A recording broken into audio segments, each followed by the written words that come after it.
That house on the hill, it was like a witness. Too big, too quiet, and way too sure of itself. It stared down at our town, and when my sister Anya and I were kids, we swore it was watching us. Not in a mean way, but like it was paying close attention, remembering. Our father bought it out of nowhere. Mom was already sick that year, but all he talked about was the price, how rare it was, its value.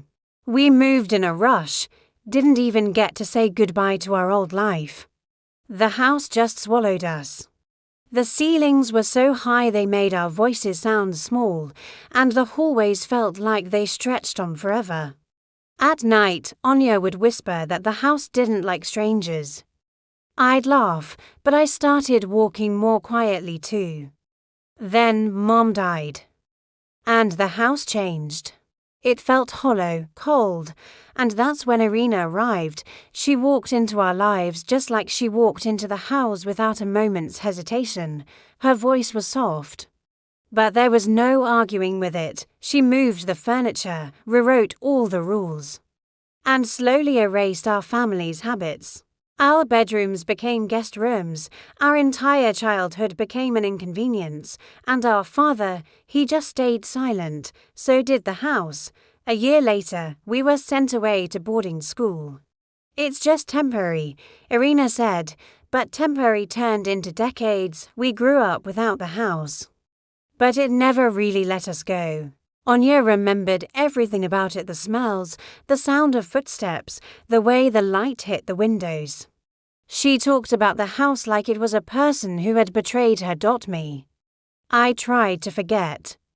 Forgetting just felt safer. 20 years went by. Then a call from a lawyer, completely out of the blue. Irina had died. Heart failure. The house was empty again, no owner. Anya and I met at the front gates, the first time we'd seen each other there in years. She looked up at the house like it could still reach out and hurt her. When we went inside, it felt smaller than I remembered. But the weight of it, that heavy feeling, it was still there, pressing down on us. In the attic, we found boxes of our old things. And we found our father's journal. I thought maybe we'd find answers, excuses, but there was nothing like that. Just pages filled with his exhaustion, his fear of losing control. He wrote about the house like it was his last hope, his final desperate attempt to hold our life together. Anya started to cry, not for the house, but because he chose it over us.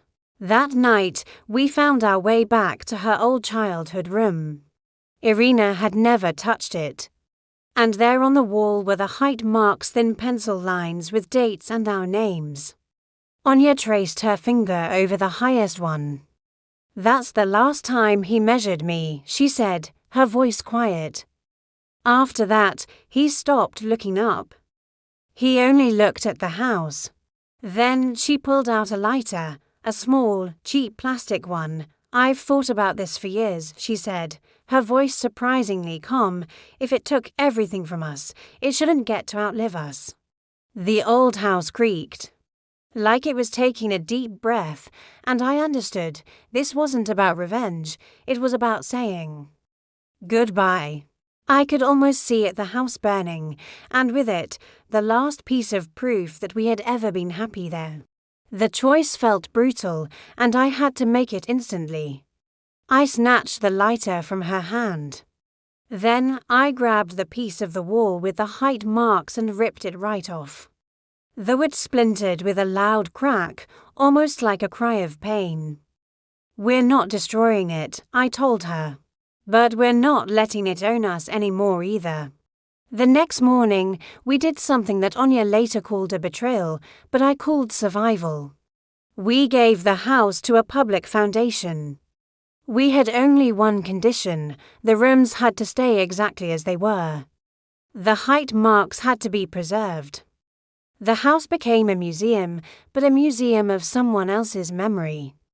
It wasn't our prison anymore. As we drove away, Anya looked back one last time. I could see the pain was still there in her eyes, but for the first time, there was relief too. The house was still standing on that hill, but it no longer had any power over us. Thanks for watching. If our story resonated with you, consider subscribing for more tales of finding freedom. See you next time.